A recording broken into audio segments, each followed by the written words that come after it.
अस्सलाम वालेकुम। आज हम गायनी के एक बहुत इंपॉर्टेंट इशू पर बात करेंगे जिसे कहते हैं एंडोमेट्रियोसिस। एंडोमेट्रियोसिस क्या है, इसके बारे में जो आम तौर पर लोगों को इल्म नहीं होता। ये एक बहुत ही कॉमन कंडीशन है जिसमें कि यूट्रस की लाइनिंग को के अलावा हमारी जिस्म में यूट्रस के बाहर ओवरीज में या फिर पेट की झिल्ली में या इंटेस्टाइन्स के ऊपर या ब्लैडर मसाने या यूरेटर के ऊपर, पेशाब की नाली के ऊपर या बड़ी आंत के ऊपर जाकर ग्रो करना शुरू कर देती है और ये बहुत पेनफुल कंडीशन होती है। इसका जो इंसिडेंस है, जो पूरी दुनिया में 10% ख़वातीन इससे सफ़र करती हैं, लेकिन पाकिस्तान में इसकी शरह बहुत ज़्यादा है और एक तजज़िये के मुताबिक पाकिस्तान में तकरीबन 16.8% फीमेल्स जो हैं वो एंडोमेट्रियोसिस का शिकार हैं। और इसमें जो यंग बच्चियां हैं, जो अनमैरिड लड़कियां हैं, उनमें भी एंडोमेट्रियोसिस पाया जाता है। एंडोमेट्रियोसिस की वजह से जो औरतें हैं उनको बहुत शदीद पेन होती है पेट के अंदर। आमतौर पर ये पेन पीरियड्स के दौरान होती है और इतनी शदीद होती है कि वो अपने रोज़मर्रा के काम जो है वो नहीं कर सकती और समटाइम्स जब ये बहुत सीवियर हो जाता है तो उनको हर वक्त ही पेन रहती है। इसके अलावा तकरीबन 50% पेशेंट्स जो बे औलाद होती हैं, इनफर्टिलिटी होती है, उनमें से एक कॉज जो है वो एंडोमेट्रियोसिस पाया जाता है।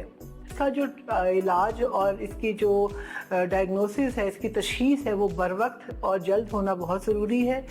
अगर ना जल्द इसका इलाज हो तो फिर पेट के अंदर चॉकलेट सिस्ट, एंडोमेट्रियोसिस या बहुत से जो हमारे ऑर्गन थे आपस में जुड़ जाते हैं और पेशेंट एक क्रॉनिक कंडीशन में और उसकी जो है इनफर्टिलिटी की कंडीशन में वो हो जाता है। अब हम बात करेंगे कि इलाज कैसे करना है।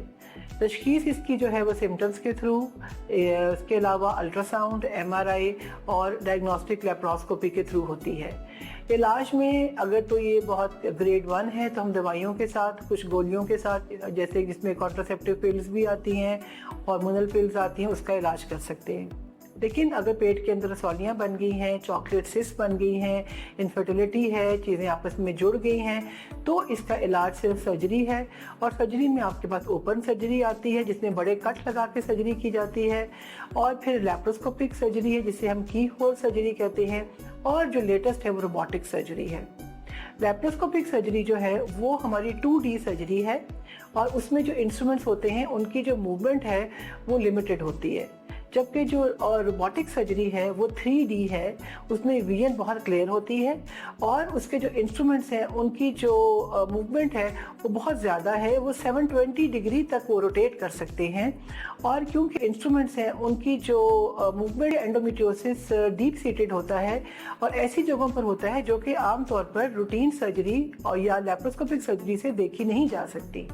तो रोबोटिक सर्जरी जो है वो एक बेहतरीन सर्जरी है ऐसे पेशेंट्स के लिए जिससे हम जो डीप सीटेड एंडोमेट्रियोटिक स्पॉट्स हैं या एंडोमेट्रियोटिक लीजन्स हैं, जैसे कि वो अगर मसाने के ऊपर हैं या रेक्टम के पे या पेशाब की नाली के ऊपर हैं, तो या फिर पेल्विस में बहुत यूट्रस के पीछे की तरफ हैं जो कि नज़र नहीं आ सकती, उनको हम बहुत बेहतर तरीके से रिमूव कर सकते हैं और पेशेंट को इस दर्द से और इनफर्टिलिटी से हम निजात दिला सकते हैं।